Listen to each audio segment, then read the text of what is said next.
你好，歡迎你收聽 YK 陪你說書聊天，我係說書人 YK， 呢一個係全新體驗嘅閱讀空間，為你打造一個可以休息嘅地方，讓你喺繁忙嘅生活裏邊能夠細細品味閱讀嘅樂趣，享受下片刻嘅自主悠閒。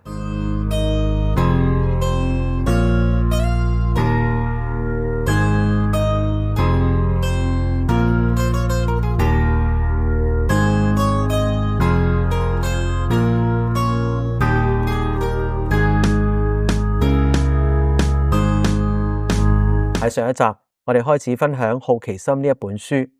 我哋了解到作者布萊恩係一個荷里活電影同埋電視製作人，佢所製作嘅作品喺全球累積咗驚人嘅收入130億美元，並且獲得43次奧斯卡提名。布萊恩認為《好奇心》係佢成功嘅最大功臣，甚至超過智商、堅持同埋你識咩人。佢好強調生命不在於揾答案，而係問問題呢個嘅核心理念。今日我哋會繼續探討呢一本書其他部分有趣嘅地方。好奇心係點樣去成為好故事嘅關鍵要素呢？佢亦點樣影響緊我哋對故事嘅感知？佢與我哋人類生存同埋發展有乜嘢密不可分嘅關係？布萊恩喺書裏邊咧引用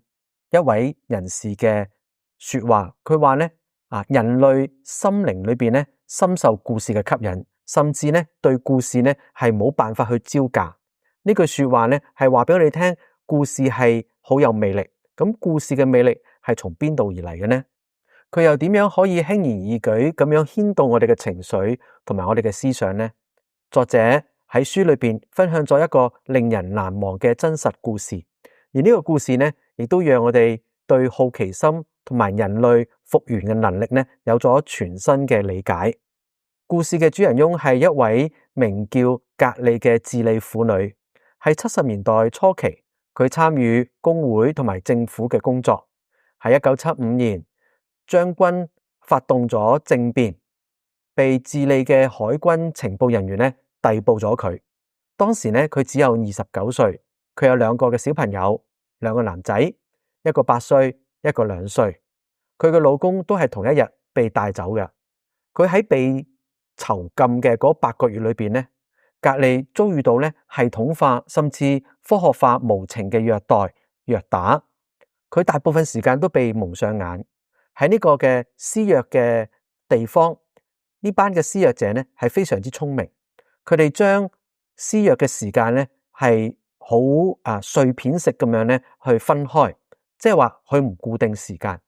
等受虐嘅人呢係唔知道幾時呢會有人呢要虐待佢，所以呢佢哋會處於一個呢無時無刻都感覺到驚心膽跳嘅嗰種狀況，因為唔知道幾時會有人入嚟，跟住呢就打開道門就拉走你呢，就再下一輪嘅酷刑就令到你呢係完全冇辦法去防備。呢一個呢係最難承受嘅折磨之一。咁呢位受害者呢，佢亦都講到呢另一個十分之難受嘅折磨嘅嗰種刑罰呢，佢稱之為呢係潛水艇。格利呢，佢會被綁起嚟，綁起然後呢就吊喺上邊。咁佢下邊呢就有一個呢好大嘅水池，而呢個水池呢就裝滿咗好多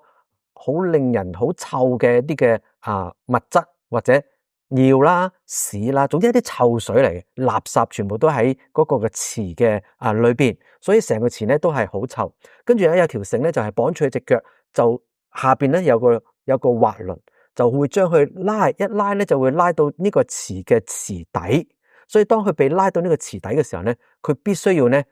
閉氣。咁但係閉幾耐呢係唔知嘅。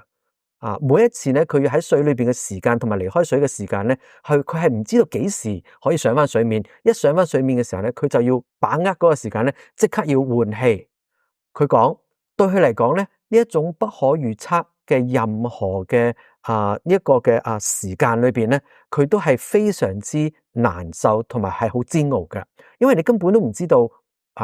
可以閉幾耐氣，或者有幾耐時間可以回氣，加上嗰啲水呢係啲好污糟、好臭嘅水，都唔知道點樣可以咧捱得過，因為呢一種嘅精神嘅折磨，呢精神嘅虐待咧，係比起身體咧係其實更加嘅痛苦。一來佢唔知道幾時會俾人去又拖去咧行刑，又唔知道咧佢喺嗰個嘅刑罰裏邊咧，佢要捱幾耐，同埋咧會唔會死。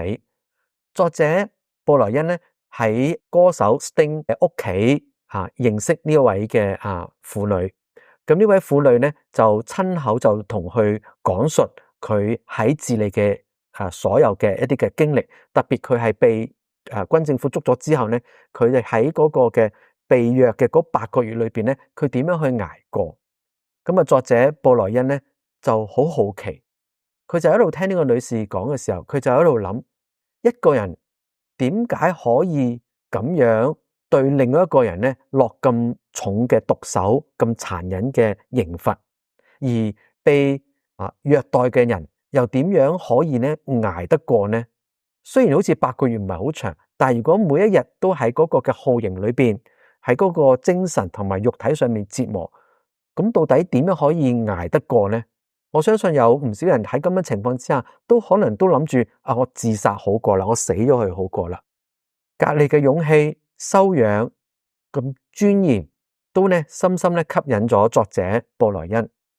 佢展現咗一套咧令人意想不到嘅人類嘅特質同埋行為。格利話俾布萊恩聽，喺嗰段受折磨嘅日子裏邊，如果想存活落嚟，佢必須要咧讓自己進入一種心流嘅狀態。冇錯，你冇聽錯，係心流。即係我哋成日都講做嘢嘅時候咧，做到忘形或者做一件好中意做嘅事情咧，做到咧忘記咗時間嘅 workflow， 係通常都係講緊係一種幸福感。但係格利就話喺嗰段嘅時間，其實佢需要進入一種心流嘅狀態，就係一種好特殊嘅現實嘅心流狀態。佢要話俾自己聽咧，係另一個古仔，佢要用古仔去說服自己，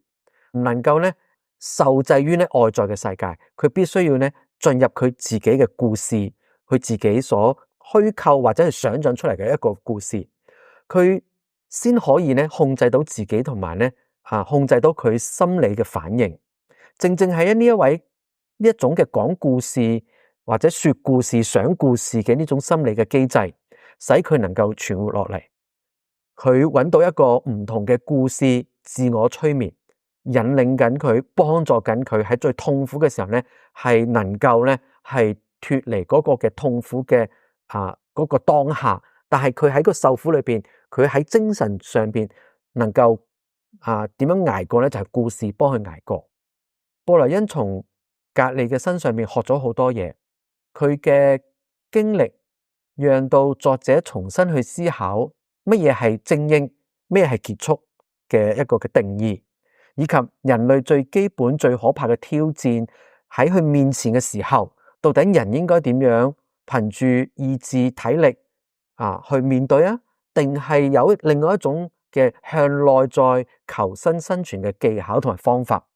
對於作者嚟講，佢呢一次嘅收穫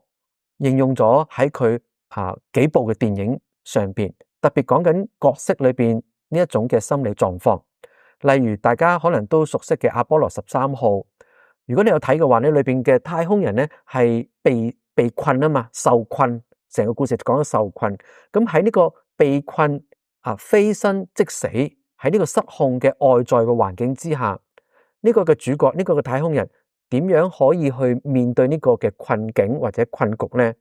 導演即係或者呢個製片布萊恩就用咗呢個格利嘅故事嘅思考嘅模式，就擺入呢個阿波羅13號裏邊嘅角色裏邊，就讓角色去話俾自己聽一個嘅故事，先能夠可以獲得心理上邊嘅力量同埋平衡咧，捱到嗰個嘅困難或者嗰個危機過咗，然後翻到地球。布萊恩認為格利嘅經驗對呢一部電影或者對佢其他嘅電影咧，係嗰個嘅貢獻咧，其實係良多嘅。呢個故事亦都俾我哋睇到咧，好奇心唔單止係幫助我哋理解人哋，亦都咧揭開咗人類咧心靈深處嘅嗰種我哋想象唔到嗰種嘅韌力，嗰種嘅鬥志，嗰種嘅生存嘅能力。佢使我哋提出不同嘅問題，探索更多人嘅內在，或者人嘅嗰個面對困難嘅困境，到底有幾咁嘅強大，係超過我哋嘅想象。亦都睇到咧人性裏邊嘅光輝，人裏邊嘅能力嘅潛能，呢啲都係透過我哋嘅好奇心，喺不斷問問題或者不斷探索嘅過程裏邊咧，去理解他人。特別喺聽不同人故事嘅時候，我哋從唔同人嘅故事身上能夠學到好多嘅功課。布萊恩身處喺呢個荷里活一個創造虛構世界嘅行業裏邊，就係電影業電視業。咁佢坦然講話咧，喺荷里活生活俾佢有一種咧與世隔絕嘅感覺。佢所創造嘅電影，或者大家所創造嘅電影電視嘅節目嘅效果，都係生動逼真嘅。至於喺嗰個嘅故事裏邊嘅時候咧，有時咧我哋都係一路睇電影啦，或者一路睇電視嘅時候咧，其實我哋會忘記咗真實世界嘅。我哋進入咗個電視世界同埋電影嘅世界裏邊，我哋忘記咗嗰個嘅差異。佢提到一樣嘢就係話，即使係根據事實所改編嘅電影，但係為咗吸引觀眾，亦都會進行一啲嘅修改啦，或者甚至係扭曲令到嘅故事呢係更加迫切感，或者嘅節奏會更加嘅明快，吸引觀眾呢去睇嘅。有趣嘅係，佢哋咁樣做嘅時候，雖然故事呢睇起嚟呢係好睇咗好多，同埋呢好似更加逼真，但實際上其實偏離咗事實嘅。喺我哋真實生活裏邊，其實唔係咁樣嘅。呢個就係點解布萊恩冇迷失喺呢個虛擬世界，或者喺一個想象嘅世界，喺個電影世界裏邊，佢冇喺度迷失，佢反而更加知道，如果佢繼續喺荷里活呢班人嘅圈子裏邊咁樣去生活嘅話咧，佢先會係迷失嘅。咁到底係乜嘢令到布萊恩真真正正能夠離開呢個嘅迷失嘅環境，以至到咧佢能夠創造出或者製作出咁多出色嘅電影同埋咧電視節目？喺度咧，我哋先休息一陣，咁休息完我哋翻嚟再講。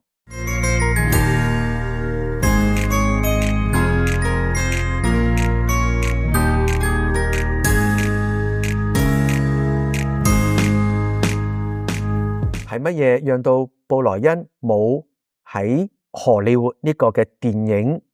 圈裏邊迷失呢？答案其實好簡單，聰明嘅你可能都估到，就係好奇心啦。好奇心將佢拉翻去現實，向生活喺電影界以外嘅真實嘅人嘅問題，佢感到好多興趣，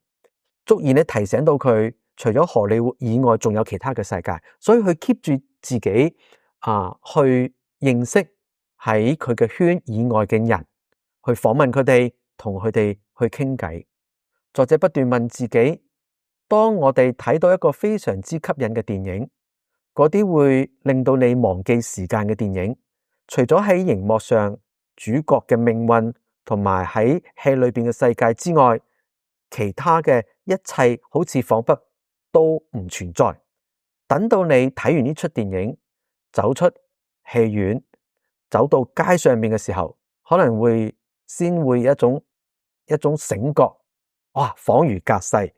真係翻返去現實嘅世界啦。我相信大家睇電影嘅時候都有試過呢個咁嘅經驗啊！即係睇嘅時候，哇，好 enjoy， 同埋咧，無論音響啦、畫面啦，成個故事咧，令到你進入到整個電影嘅世界裏邊。睇完啦，散場啦，離開電影院。通常而家啲戲院都係喺商場啦，咁你去到商場嘅時候，就開始慢慢，正所謂回魂，跟住話，哎呀，翻去現實啦。頭先係原來唔係現實嚟嘅吓，而家先係現實。我肚餓啦，原來今日咧係星期日，聽日要翻工，係咪啊？咁我哋從另一個角度又去諗下，到底咩原因咧係會令到你不斷去煲劇啦？睇完一集，本來應該要停噶啦，但係你會繼續追落去，追劇煲劇，係咩原因令到你繼續追落去啦？係咩因素咧令到你坐喺張凳嗰度喺度睇書嘅時候咧，一頁一頁咁樣去睇落去，唔捨得將本書咧係擺低，甚至睇到咧係冇瞓覺或者瞓唔到覺。美國全球公共廣播電台咧就非常之清楚咧聽電台節目嘅嗰啲嘅人咧係啲咩人，並且佢哋都知道咧佢哋自己咧具備一個嘅好重要嘅或者好有能力嘅一種嘅能力，就係咧講故事。佢哋係好擅長講故事。佢哋知道咧好多人咧都會揸車翻屋企嘅時候咧，會先將車咧停喺屋企嘅門口。即係門口，因為你知外國嗰啲屋咧就係喺近住馬路，跟住佢哋就泊喺馬路上邊噶啦。咁但係泊喺馬路上面之後咧，佢哋閂咗嗰個汽車嘅引擎之後咧，佢哋唔係即刻落車跟住就翻屋企，佢哋咧會聽埋嗰個節目嘅講故事，特別係講故事嘅嗰個嘅結尾，去聽完之後咧先翻屋企嘅。咁佢哋就稱之為咧呢段嘅時間咧叫做車道時間。點解人會先聽完最後嗰個故事結局，或者最後嗰3分鐘先咧翻屋企同人食飯，或者翻屋企同屋企人咧係相聚呢？答案都係好簡單咧，就係因為好奇咯。因為你未聽完，你話爭啲，我想知道個結局，我想知道佢最尾會係點嘅時候，你一定會聽埋佢，然後先再做另外一樣嘢嘅。好奇心係會讓你繼續將書一頁一頁咁樣翻落去，將啲劇一集一集咁樣去睇落去，將廣播故事一集一集咁樣去聽落去，讓你繼續持續，繼續想追，繼續想知，讓你喺電影院裏邊忘記時間、日期，甚至係你嘅困難。好奇心創造咗呢個嘅環境俾你。布萊恩強調，如果要講出偉大嘅故事，好奇心係其中一個重要嘅一環。佢會讓故事嘅吸引力吸引你，打造出你冇辦法抗拒嘅魅力，令到你增加好奇心，而呢個好奇心驅使你不斷咁樣去想知，忍唔住問呢個問題，問嗰個問題，跟住就會問，跟住點啊？跟住點啊？好嘅故事會令到人不斷會問，跟住點啊？跟住點啊？呢個係一個好奇心。一個故事可能會讓人咧記得，可能咧亦都提供俾佢有好足夠嘅娛樂效果，令佢有好多嘅反思，令到佢感覺到有趣、悲傷、不安，甚至憤怒。但係如果冇睇完成個故事嘅話咧，其實呢啲嘅感受、呢啲嘅經驗咧係唔會出嚟嘅。所以你係需要睇完整個嘅故事。好嘅故事首要嘅任務就係激發人嘅好奇心。好奇心就好似個引擎咁樣，能夠咧為好故事提供動力。布萊恩認為講故事同埋好奇心咧，兩者缺一不可。佢哋係絕對互相配合嘅，係彼此咧都注入一股嘅力量俾對方。好奇心能夠幫助創造出好嘅故事，而講故事必須要能夠激發好奇心。從人類歷史嘅角度嚟睇，好奇心本身就係生存嘅必要條件。喺人類發展嘅動力裏邊，係有能力去分享我哋所學習嘅成果，同埋不斷嘅累積。呢啲都係一啲故事嘅起源，就係不斷分享我哋得嘅知識。你今日捉到咩嘅動物啦？你發現咗啲乜嘢嘅東西可以令到我哋嘅生活更加好啲啊？所有嘢都係喺嗰個分享裏邊，而呢個分享不斷去激發人類嘅好奇心，去探索未知道嘅世界。好奇心促使我哋去探索同埋發現。講故事讓我哋去分享所學到嘅知識，同埋從中得到嘅興奮嗰種嘅感覺。喺講故事嘅同時，又激發起聽眾對故事內容嘅好奇心。所以我哋每一個人基本上都係一個說故事嘅人。我哋自己嘅人生，我哋嘅生活，我哋嘅人際關係裏邊，我哋都擔當緊一個嘅記者或者一個小說家。透過我哋嘅故事，我哋去學習認識呢個嘅世界，了解他人，以及呢佢哋腦裏邊嘅諗法。而呢啲嘅諗法同我哋之間到底有咩嘅差距呢？因為好奇心，我哋不斷會去探索、去了解。布萊恩喺書裏邊都分享佢兒時嘅一個嘅經歷。呢個經歷咧，其實同我有啲地方都好相似嘅。佢細嗰陣時咧，佢閱讀嘅能力咧係非常之弱。小學嘅時候咧，就根本都係冇辦法咧係閱讀到。佢睇住書上邊嘅文字咧，都唔知道咩意思，又讀唔到嗰啲嘅字，冇辦法咧係學到書本上邊嘅言語，同埋佢自己生活上邊嘅言語嘅嗰種嘅結合。喺個年代，佢喺閱讀上面根本冇任何嘅進步，亦都得唔到任何嘅幫助。會俾人覺得佢好似好蠢啊，或者佢係真係有問題，所以令到佢咧都覺得好沮喪，同埋咧好困惑。幸運嘅咧就係佢嘅婆婆係喺佢成長嘅過程裏邊咧佢稱為咧係一個救命恩人同佢嘅媽媽好唔同。咁媽媽又係咁即係叫佢讀書叫佢勤力啲啊，又或者覺得佢唔係即係好盡力即係等等啦。但婆婆就不斷咁樣去話俾你聽，或者鼓勵佢你好好奇，你個好奇心好好，你個好奇心好多，你就大膽按住你個好奇心咧去想去學嘢啦咁樣。咁婆婆其實睇到佢嘅成績或者學校學習嘅模式以外嘅東西，佢知道咧佢嘅孫嘅學習嘅模式係遇到一啲嘅困難，所以婆婆就不斷咁樣去鼓勵佢、支持佢，讓佢嘅好奇心能夠成為佢學習最大嘅動力。布萊恩長大之後咧而家都可以睇到書、睇到劇本等等，但閱讀咧仍然咧係非常之吃力嘅